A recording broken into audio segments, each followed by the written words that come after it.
News అడ్డా నేను శ్రీ సౌజన్య. ముందుగా headlines. Musi పరిహారం పునరావాసంలో రాజీ పడం మంత్రి పొంగులేటి శ్రీనివాసరెడ్డి. ఉద్యోగుల బకాయిల కోసం మరో 2,000 కోట్ల రూపాయలు విడుదల. వాతావరణం అనుకూలిస్తే జూలై తొలి వారంలో రైతు ఆశీర్వాద సభ. నిరుపేదల ఇళ్ల స్థలాలకు పట్టాలు ఇవ్వాల్సిందే పూనంనేని. సర్పై అనుమానాలున్నాయి కల్వకుంట్ల కవిత. ప్రత్యేక బియ్యం ఎగుమతి విధానాన్ని పరిశీలిస్తున్నాం మంత్రి ఉత్తమ్ కుమార్ రెడ్డి. జెన్జీ సరికొత్త భారత నిర్మాణంలో భాగస్వాములు. రైతు భరోసా పంపిణీ పూర్తయిన తర్వాత రైతు ఆశీర్వాద సభ భట్టి విక్రమార్క. ఇక వివరాల్లోకి వెళ్తే, మూసీ పునరుజ్జీవ ప్రాజెక్టులో భూములు కోల్పోయే వారికి చట్టబద్ధంగా పరిహారం, అవసరమైన పునరావాసం కల్పించడంలో ప్రభుత్వం రాజీ పడబోదని రెవెన్యూ శాఖ మంత్రి పొంగులేటి శ్రీనివాసరెడ్డి పేర్కొన్నారు.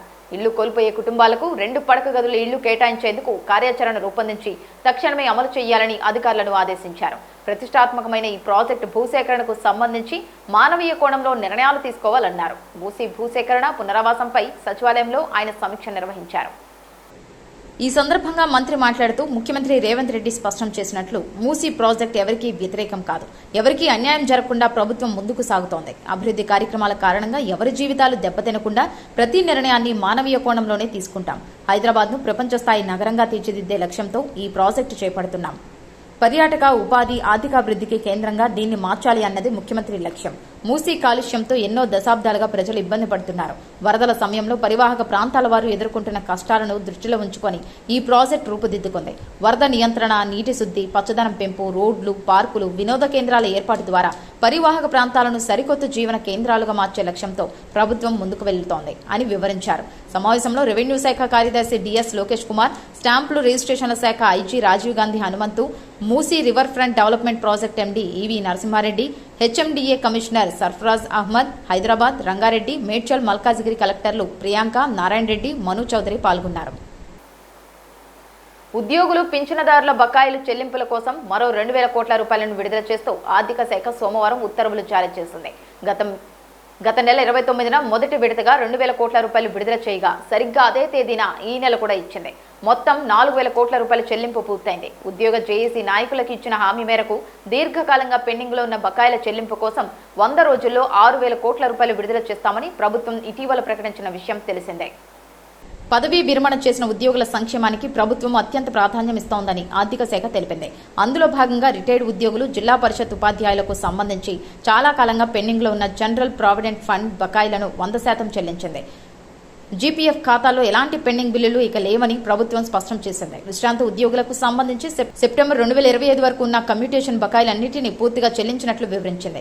ఉద్యోగులు లేదా పింఛన్దారులు గతంలో ప్రభుత్వానికి పంపిన 10,000 రూపాయల లోపు ఉన్న దాదాపు 5 లక్షల ఉద్యోగులు లేదా పింఛన్దారులు గతంలో ప్రభుత్వానికి పంపిన 10,000 రూపాయల లోపు ఉన్న దాదాపు 5 లక్షలకు పైగా బిల్లులను ప్రత్యేకంగా గుర్తించి 100% చెల్లించినట్లు అధికారులు వివరించారు. ప్రభుత్వ నిర్ణయంపై ఉద్యోగ సంఘాల నేతలు సంతోషం వ్యక్తం చేస్తున్నారు. ఆర్థిక ఇబ్బందులు ఉన్నప్పటికీ ఉద్యోగుల సమస్యల పట్ల ప్రభుత్వ సానుకూల ధోరణి అభినందనీయమని కొనియాడారు. రాబోయే రోజుల్లో మిగిలిన బకాయిలను కూడా క్రమపద్ధతిలో చెల్లిస్తామని ఆర్థిక శాఖ అధికారులు వెల్లడించారని వారు తెలిపారు.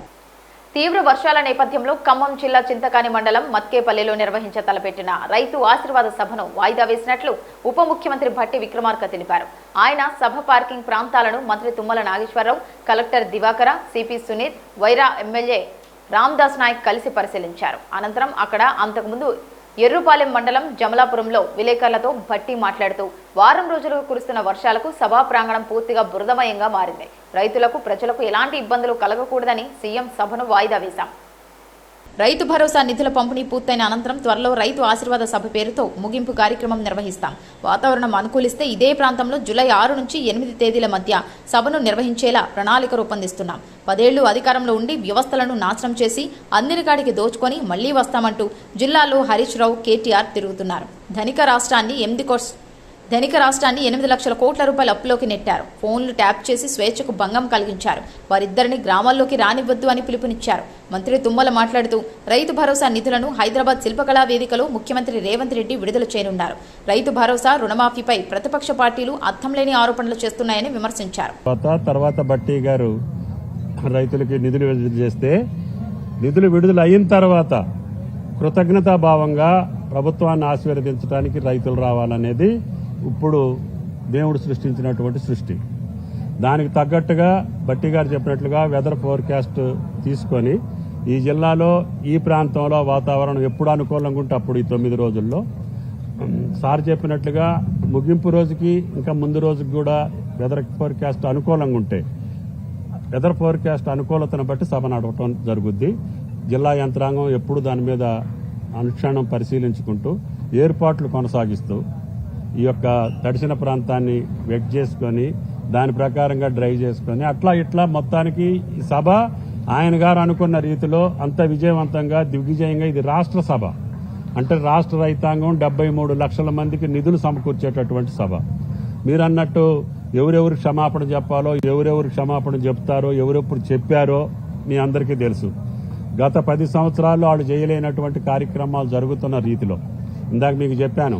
వాళ్ళు 10 సంవత్సరాల్లో 72,000 కోట్లు రైతు భరోసా ఇస్తే బట్టి గారు 36,000 కోట్లు 2 సంవత్సరాలన్నరలో చేశారు. అంటే మాకు ఇంకా 2.5 సంవత్సరాలు ఉంటుంది. ఇంకా మేము 36,000 కోట్లు వేయాలి. ఎవరిది ఎక్కువ అవుతుంది? ఎవరెవరికి క్షమాపణ చెప్పాలి? కాబట్టి అటువంటి అవగాహన రాహిత్యంతో అక్కసతోటి అసూయతోటి అధికారం కోసం మాట్లాడే వ్యక్తుల గురించి ఈ స్థాయిలో బట్టి గారు మాట్లాడాల్సిన అవసరం లేదు. మేము శక్తికి మించి బట్టి గారు ఆర్థిక మంత్రిగా వెసులుబాటు తీసుకొని రైతాంగానికి కావాల్సిన సమస్యలు రైతు బీమా అన్నారు. ఏ ఒక్కళ్ళకి కూడా బీరుపోకుండా ఇప్పటికి 3,113 కోట్లు బట్టి గారు రిలీజ్ చేశారు. ప్రతి బాధిత కుటుంబానికి 5 లక్షల రూపాయలు చేర్చగలిగాం. అదేవిధంగా రైతు భరోసా, అదేవిధంగా అనేక సమస్యలు వాళ్ళు మానేసినటువంటి ఫార్మ్ మెకనైజేషన్ కావచ్చు, సబ్సిడీలు కావచ్చు, పంట కొనుగోళ్లలో చేసిన అన్నిట్లో కూడా we're number 1 in the country. Paddy ప్రొక్యూర్మెంట్లో కానీ వాళ్ళకి పైసలు ఇచ్చే దాంట్లో కానీ మెయిజ్లో కానీ జోహార్లో కానీ పంటల కొనుగోలులో భారతదేశంలో ఏ రాష్ట్రం కొనుగోలు చేయని రీతిలో బట్టి గారి ఆధ్వర్యంలో ఆయన ఆదేశాల మేరకు మేము కొనుగోలు చేశాం. వాళ్ళకు కూడా మొక్కజొన్న డబ్బులన్నీ ఇవ్వాలని కోరుతున్నారు. ఇందాకనే ఇప్పటి వరకు సుమారు చాలా భాగం వచ్చినాయి. ఇంకొక ఈ నెలాఖరికల్లా రేపు 2-3 రోజుల్లో మిగతా డబ్బులు కూడా వేస్తాం. కష్టాలున్నమాట వాస్తవం. ఆర్థికపరమైన వెసులుబాటు లేకపోయినా బట్టి గారు ధైర్యంగా రైతాంగ సమస్యల వరకు ఆయన వేరే చోట ఎక్కడైనా తగ్గించినా కూడా రైతాంగానికి చేస్తున్నందుకు జిల్లా ప్రజల తరఫున రాష్ట్ర రైతాంగం తరఫున ఆర్థిక మంత్రి గారికి ధన్యవాదాలు తెలియజేస్తూ ఆయన సభ విజయవంతం అయ్యేటట్టుగా మీరందరూ పాత్ర తీసుకోవాలని చెప్పి కోరుకుంటూ మళ్లీ వాతావరణాన్ని బట్టి మీకు సమాచారం ముందుగానే అందజేయడం జరుగుద్ది. దానికి మీరందరూ ప్రిపేర్గా ఉండాలని చెప్పి నారాయణ గారికి విజ్ఞప్తి. Thank you. ప్రభుత్వ భూములు భూదాన భూముల్లో గుడిసెలు వేసుకున్న నిరుపేదల ఇళ్ల స్థలాలకు పట్టాలు ఇవ్వాలని, పేదల ఇళ్ల స్థలాల కూల్చివేతకు నిరసనగా అన్ని వామపక్ష పార్టీలను కలుపుకొని జులై 1న కలెక్టరేట్ల వద్ద ఆందోళనలు చేపట్టనున్నట్లు సిపిఐ రాష్ట్ర కార్యదర్శి ఎమ్మెల్యే కూనంనేని సాంబశివరావు తెలిపారు. 6న ఇందిరా పార్కు వద్ద మహాధర్నా నిర్వహిస్తామన్నారు. రాష్ట్ర వ్యాప్తంగా ఇళ్ల పట్టాలు రావాల్సిన వారు, ఇళ్లు కావాల్సిన వారు దరఖాస్తులు తీసుకొని రావాలని పిలుపునిచ్చారు. హైదరాబాద్లోని సిపిఐ రాష్ట్ర కార్యాలయంలో కూనంనేని మాట్లాడారు. విద్యుత్ ఉద్యమం తరహాలో పేదలకు ఇళ్ల స్థలాల కోసం మరో పోరాటం చేస్తాం. సిగాచి బాధిత కుటుంబాలకు పరిహారం విషయంలో యాజమాన్యం నిర్లక్ష్యంగా వ్యవహరిస్తోంది. ప్రభుత్వం జోక్యం చేసుకుని సిగాచి ఘటనలో గాయపడిన వారికి పరిహారం, వైద్య ఖర్చులను యాజమాన్యం చెల్లించేలా చర్యలు తీసుకోవాలని కోరారు. కేంద్ర ఎన్నికల సంఘం చేపట్టిన సర్పై చాలా అనుమానాలున్నాయని తెలంగాణ రక్షణ సేన అధ్యక్షురాలు కల్వకుంట్ల కవిత అన్నారు. హైదరాబాద్ బంజారా హిల్స్లోని తెలంగాణ రక్షణ సేన కార్యాలయంలో నిర్వహించిన మీడియా సమావేశంలో ఆమె మాట్లాడారు.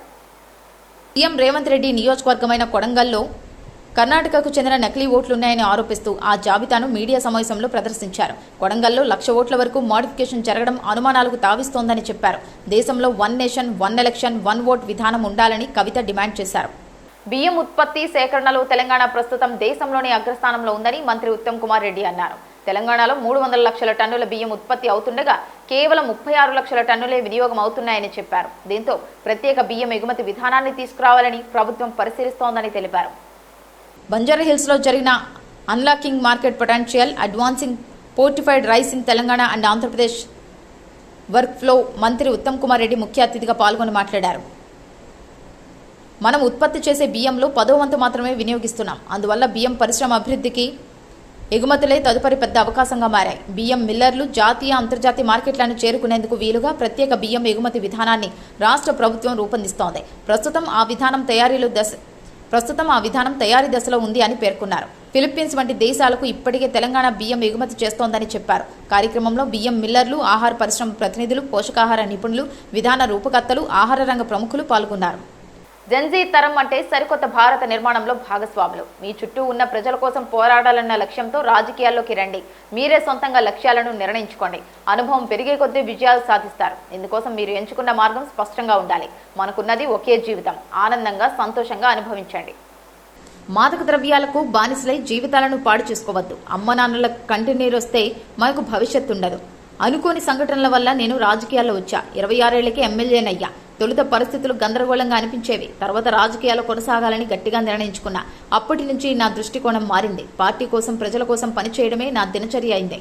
అందుకే పార్టీ సభ్యుడి నుంచి అధ్యక్షుడి వరకు కొనసాగిన నా ప్రయాణం పూర్తిగా నా పార్టీదే. తీవ్ర వర్షాల నేపథ్యంలో ఈ నెల 30న చింతకాని మండలం మత్కేపల్లి అడ్డరోడ్డు మీద సీఎం రేవంత్ రెడ్డి పాల్గొనబోయే రైతు ఆశీర్వాద సభను వాయిదా వేసినట్లు ఉప ముఖ్యమంత్రి మల్లు భట్టి విక్రమార్క తెలిపారు. సభ, పార్కింగ్ ప్రాంతాలను మంత్రి తుమ్మల నాగేశ్వరరావు జిల్లా అధికారులతో కలిసి భట్టి విక్రమార్క పరిశీలించారు. అనంతరం విలేకరులతో మాట్లాడుతూ ప్రజాప్రభుత్వం చేపడుతున్న రైతు సంక్షేమ, ప్రజాభివృద్ధి కార్యక్రమాలను చూసి వరుణదేవుడు కరుణించాడని భట్టి విక్రమార్క పేర్కొన్నారు. వాతావరణ పరిస్థితుల వల్ల రైతులకు, ప్రజలకు ఎలాంటి ఇబ్బందులు కలగకూడదని సీఎం సభను వాయిదా వేస్తున్నామన్నారు. రైతు భరోసా పంపిణీ పూర్తయిన అనంతరం త్వరలో రైతు ఆశీర్వాద సభ పేరుతో ముగింపు కార్యక్రమం నిర్వహిస్తామన్నారు. రైతు భరోసా పథకం నిధులను హైదరాబాద్ శిల్పకళా వేదికలో సీఎం రేవంత్ రెడ్డి మంగళవారం విడుదల చేయనున్నారని మంత్రి తుమ్మల నాగేశ్వరరావు తెలిపారు. రైతు భరోసా, రుణమాఫీపై ప్రతిపక్ష పార్టీలు అర్థంలేని ఆరోపణలు చేస్తున్నాయని ఆయన ఆగ్రహం వ్యక్తం చేశారు. గత ప్రభుత్వం 10 ఏళ్లలో రైతు బంధు కింద 72,000 కోట్ల రూపాయలు అందించగా ప్రజాప్రభుత్వం కేవలం 2 ఏళ్లలో 36,000 కోట్ల రూపాయల సాయం అందించనున్నారు.